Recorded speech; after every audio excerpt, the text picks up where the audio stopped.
বাংলাদেশ জামাত ইসলামের নিবন্ধন যে কেড়ে নেওয়া হয়েছিল কারণটা কি আপনারা কি জানেন? এর পেছনে কারণ হলো জামাত ইসলাম বিশ্বাস করে সর্বময় ক্ষমতার মালিক হলো আল্লাহ। এই যে আল্লাহর উপরে বিশ্বাস রাখার কারণে তাদের নিবন্ধন বাতিল হয়েছিল।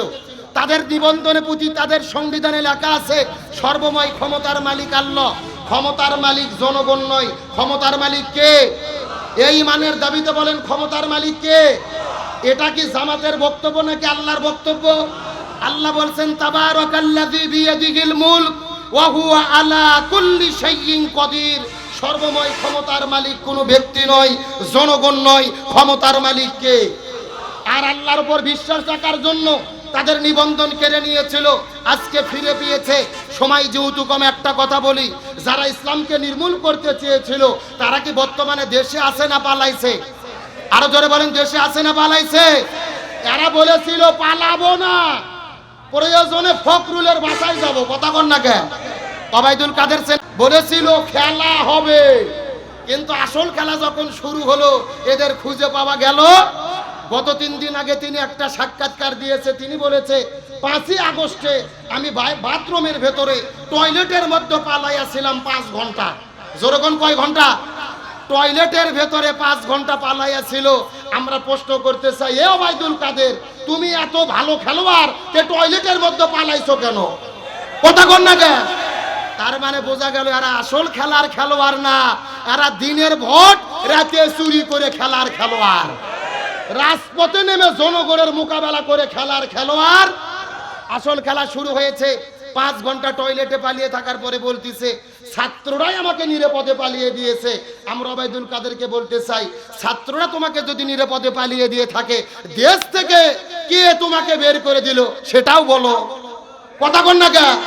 তার মানে জানে দেশ থেকে যারা পার করে দিয়েছে তথ্য বের করলে সব প্রকাশ হয়ে যাবে, এটা তারা বলে না। আর ছাত্রদের বিতর্কিত করার চেষ্টা করতেছে। আমার মনে বলে এরা এতটা মিথ্যাবাদী, আজরাইল কাছে আসলেও মিথ্যা কথা বলবে। সুতরাং ওবায়দুল কাদেরকে বলি, তোমাদের মিথ্যে পরোয়ানা চলবে না। তোমরা খেলার কথা বলে পালিয়ে যেতে বাধ্য হয়েছো।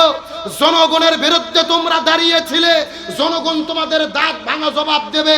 স্বৈরাচার আওয়ামী লীগের বিচার না হওয়া পর্যন্ত জনগণ ঘরে ফিরে যাবে না। আর ডক্টর মোহাম্মদ ইউনূস হচ্ছে বাঘের বাচ্চা। কথা কন না গে? আজকে হাসিনার বিচার শুরু হয়েছে আন্তর্জাতিক অপরাধ ট্রাইব্যুনালে। আপনারা কি টেলিভিশনে বিচার দেখেছেন? পৃথিবীর ইতিহাস কোনো বিচার সরাসরি সম্প্রচার হয় না, অথচ হাসিনার বিরুদ্ধে বিচার শুরু হয়েছে। সব টেলিভিশনে লাইভ সম্প্রচার চলতেছে, পুরো পৃথিবী দেখতেছে হাসিনা কি কি অন্যায় করেছে। আল্লাহু আকবার বলবেন না? ডক্টর ইউনূসকে স্যালুট দেই। খেলা কাকে বলে, কত প্রকার, ওহা কি কি হাসিনাকে হারে হারে টের পাইয়ে বুঝে দিচ্ছে। যে আদালতে আল্লামা সাইদিকে মিথ্যার শাস্তি দিয়েছে, মতিউর রহমান নিজামীকে ফাঁসি দিয়েছে, সালাউদ্দিন কাদের শাকা চৌধুরীকে ফাঁসি দিয়েছে, আল্লাহর কি খেলা, ওই আদালতেই আজকে তাদের বিরুদ্ধে বিচার চলতেছে। এগুলো কার ফয়সালা? আল্লাহ বলেন আমাকারু আমাকার আল্লাহ আল্লাহু খায়রুল মাকিরিন। তারাও ষড়যন্ত্র করে, আল্লাহ কৌশল অবলম্বন করে। কার কৌশল বিজয় হয়? আল্লাহ বলছেন ইয়াকিদুনা কায়দা ওয়া আকিদু কায়দা। তারাও কিছু কায়দা কৌশল করে, আল্লাহরও কিছু কায়দা কৌশল। সুতরাং সত্যের বিজয় হয়েছে। আল্লাহর কোরআন বলেন ওয়াকুল জাআল হাক্কু ওয়া জাহাকাল বাতিল ইন্নাল বাতিলা কানা যাহুকা। সত্য সমাগত, মিথ্যা বিতাড়িত। সত্যের বিজয় হবে, মিথ্যার পরাজয় হতে বাধ্য।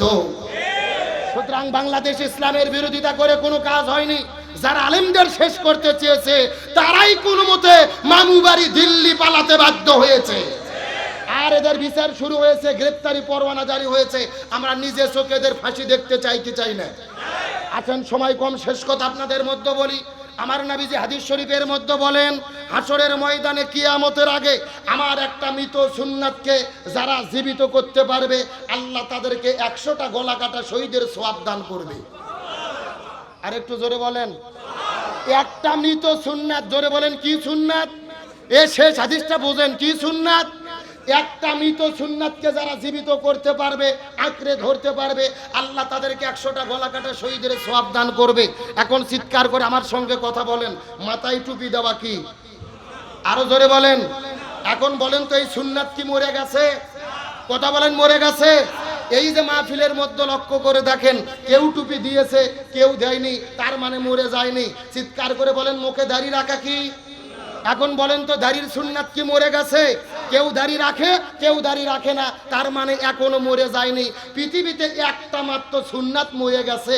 আপনারা কি জানেন এটা কোন সুন্নাত? আপনারা কি জানেন? জানেন না? গভীর মনোযোগ লক্ষ্য করুন। আমার নবী মক্কা থেকে মদিনায় হিজরত করে রাষ্ট্রপতি হওয়ার পরে 10 বছর কোরআন দিয়ে রাষ্ট্র পরিচালনা করেছে। এটাই হলো নবীর জীবনে সবচাইতে বড় সুন্নাত। আর এই সুন্নাত বর্তমানে পৃথিবীর কোনো দেশে নাই। এই সুন্নাত একেবারে মরে গেছে। তার মানে বোঝা গেল একটা সুন্নাতকে জীবিত করলে 100টা গলা কাটা শহীদের সওয়াব পাওয়া যাবে। এই সুন্নাত মাথায় টুপি দেওয়া সুন্নাত নয়, এই সুন্নাত মুখে দাড়ি রাখা সুন্নাত নয়। এই সুন্নাত হলো নবীজির তরিকায় কোরআন দিয়ে রাষ্ট্র পরিচালনা করা। এখন এই কোরআন দিয়ে রাষ্ট্র পরিচালনা হোক, আমরা কি চাই? জোরে বলেন চাই। গভীর মনোযোগ, শেষ কথা লক্ষ্য করুন। আল্লাহ তাআলা নবীকে নবী হিসেবে পৃথিবীতে কেন প্রেরণ করলেন? এর মিশন এবং ভীষণ কি ছিল? নবীকে নবী হিসেবে পাঠানোর কারণ কি? এই সম্পর্কে আল্লাহ তাআলা কোরআনের ভেতরে 3 জায়গার ভেতরে একই বক্তব্য দিয়েছে। সূরা তাওবার 33 নম্বর আয়াত, সূরা আল ফাতির 28 নম্বর আয়াত, সূরা সফের 9 নম্বর আয়াত, 7 নম্বর আয়াত। আল্লাহর কোরআন বলেছেন, ওয়াল্লাযী আরসালা রাসূলাহু বিল হুদা ওয়া দীনিল হাক্কি লিইযহিরাহু আলা দীনি কুল্লিহি ওয়ালাউ কারিহাল মুশরিকুন। আল্লাহ তাআলা বলেছেন, আমি নবীকে নবী হিসেবে এই পৃথিবীতে প্রেরণ করেছি শুধু নামাজ কায়েমের জন্য নয়, হজ আদায়ের জন্য নয়, জিকির করার জন্য নয়। নবীকে নবী হিসেবে প্রেরণের আসল উদ্দেশ্য হলো এই জমিনের ভেতরে সমস্ত মতবাদের উপরে ইসলামকে বিজয় করার জন্য। চিৎকার করে বলেন আল্লাহু আকবার। তাহলে নবীর প্রধান কারণ হলো কোরআনকে বিজয় করা। আমরা যদি নিজেদেরকে নবীজির উম্মাত বলে দাবি করি, আলেম বলে দাবি করি, আমাদের প্রধান দায়িত্ব কি? বিজয় করা। আরো ধরে বলেন। গভীর মনোযোগ লক্ষ্য করুন। নবীর দায়িত্ব ছিল কোরআনকে বিজয় করা। এটা কি শুধু নবীর দায়িত্ব ছিল নাকি সব নবীর দায়িত্ব ছিল? দলিলটা কোরআন থেকে বোঝার চেষ্টা করেন। আল্লাহর কোরআন বলেছেন, ওমা ওয়াসাইনা বিহি ইব্রাহিমা ওয়া মূসা ওয়া ঈসা আন আকিমুদ্দিন ওয়া লা তাতাফাররাকু ফি। আল্লাহর কোরআন বলেছেন, এই জমিনের ভেতরে হযরতে মূসা, ঈসা, ইব্রাহিম আলাইহিস সালাম, আমি যত নবী রাসূল প্রেরণ করেছি সব নবী রাসূলের দায়িত্ব ছিল এই জমিনে তারা যেন দ্বীন কায়েম করে। ওয়া লা তাতাফাররাকু ফি, তোমরাও যদি মুসলমান হও এই জমিনে দ্বীন কায়েমের আন্দোলন করো। ওয়া লা তাতাফাররাকু ফি, এই ব্যাপারে কোনো দলাদলি করা যাবে না। চিৎকার করে বলেন হুকুম কার? এ মুসলমান ভাইরা, শেষ কথা ভালো করে বোঝার চেষ্টা করেন। আল্লাহর কোরআন 82 জায়গার মধ্যে বলেছেন, আকিমুস সালাহ ওয়া আতুজ যাকাত, নামাজ কায়েম করো, যাকাত প্রদান করো। তবে নামাজ আর যাকাতের ব্যাপারে ওয়ালা তাতাফাররাকু ফি, তোমরা দলাদলি করো না, এমন কথা আল্লাহ কোরআনের কোনো জায়গায় বলে নাই। আল্লাহর কোরআন বলেছেন, ওয়ালিল্লাহি আলান নাসি হিজ্জুল বাইত, যদি তোমাদের সামর্থ্য থাকে হজ করো, তবে হজের ব্যাপারে ওয়ালা তাতাফাররাকু ফি, তোমরা দলাদলি করো না, এমন কথা আল্লাহ কোরআনে বলে নাই। আল্লাহর কোরআন বলেছেন, কুতিবা আলাইকুমুস সিয়াম, রমজান মাসে রোজা ফরজ করেছি, রোজা রাখো, তবে রোজা রাখার ব্যাপারে ওয়ালা তাতাফাররাকু ফি, তোমরা দলাদলি করো না, এমন কথা আল্লাহ কোরআনে বলে নাই। কিন্তু আল্লাহর কোরআন বললেন, আনাকিমুদ্দিন, তোমরা দ্বীন কায়েম করো, ওয়ালা তাতাফাররাকু ফি, এই ব্যাপারে কোনো দলাদলি করো না। আপনি চাকরি করে খাচ্ছেন, খান, কোনো সমস্যা নাই। আপনি ব্যবসা করতেছেন, করেন, কোনো সমস্যা নাই। আপনি কৃষক হয়ে জমি জমাতে ফসল ফলান, কোনো সমস্যা নাই। তবে আল্লাহ বলতেছে সাবধান, একটা ব্যাপারে তোমরা দলাদলি করো না, এই জমিনে দ্বীন কায়েম করা লাগবে, এই ব্যাপারে কোনো দলাদলি করা যাবে না। গভীর মনোযোগ লক্ষ্য করুন। আল্লাহ নামাজের ক্ষেত্রে তাতাফাররাকু ফি বললেন না, হজের ক্ষেত্রে বললেন না, জিকিরের ক্ষেত্রে বললেন না, দ্বীন কায়েমের ব্যাপারে কেন বললেন? মুফাসসির কিরাম বলেছে, তার পেছনে কারণ হলো এই জমিনের ভেতরে নামাজ নিয়ে দলাদলি হবে না, হজ নিয়ে দলাদলি হবে না, জিকির নিয়ে দলাদলি হবে না। এই জমিনে যত দলাদলি হবে কোরআন বিজয়ের আন্দোলন নিয়ে। আল্লাহর বক্তব্যের সঙ্গে আপনারা কি একমত?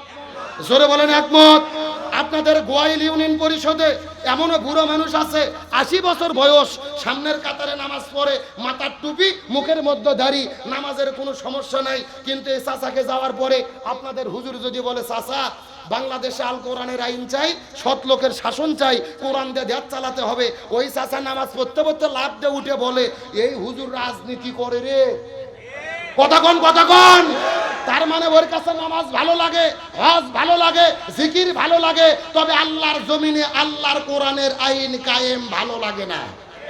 একেবারে সোজা কথা, যার কাছে নামাজ ভালো লাগে, হজ ভালো লাগে, জিকির ভালো লাগে, কিন্তু জমিনে দিন কায়েম ভালো লাগে না, এরাই হলো টাটকা মুনাফিকের গোষ্ঠী। তার কারণ মুনাফিকের সর্দার ছিল আব্দুল্লাহ ইবনে উবাই। মুনাফিকের সর্দার কেন হলো? মাথার টুপি ছিল, মুখের মধ্যে দাড়ি ছিল, রসুলের পিছে পিছে নামাজ পড়তো, হজও করছে 6 বার। মুনাফিকের সর্দার হওয়ার পেছনে কারণ হলো দুইটা: 1 নম্বর নবীর নেতৃত্ব মানেনি, 2 নম্বর জমিনে দিন কায়েমের বিরোধিতা করেছে। তার মানে বোঝা গেল রসুলের পিছে নামাজ পড়ে, মাথায় টুপি রেখে, মুখে দাড়ি রেখে যদি মুনাফিকের সর্দার হয়, এই বাংলাদেশে মুসলমান পরিচয় দিয়ে কোরআন কায়েমের বিরোধিতা করবে যারা, মনে করতে হবে মুনাফিকের খালাতো ভাই তারা। এখন আপনাদের বলতে চাই, আমরা কি মুনাফিক হতে চাই? জোরে বলেন, মুনাফিক হতে চাই?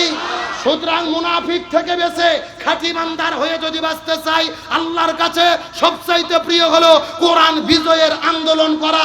সুতরাং হাতে হাত রেখে এই জমিনে আল্লাহ যতদিন বেঁচে রাখে, এই বাংলার জমিনে কোরআন বিজয়ের জন্য কাজ করতে কারা কারা রাজি আছেন? দুটি হাত আল্লাহকে তুলে দেখান।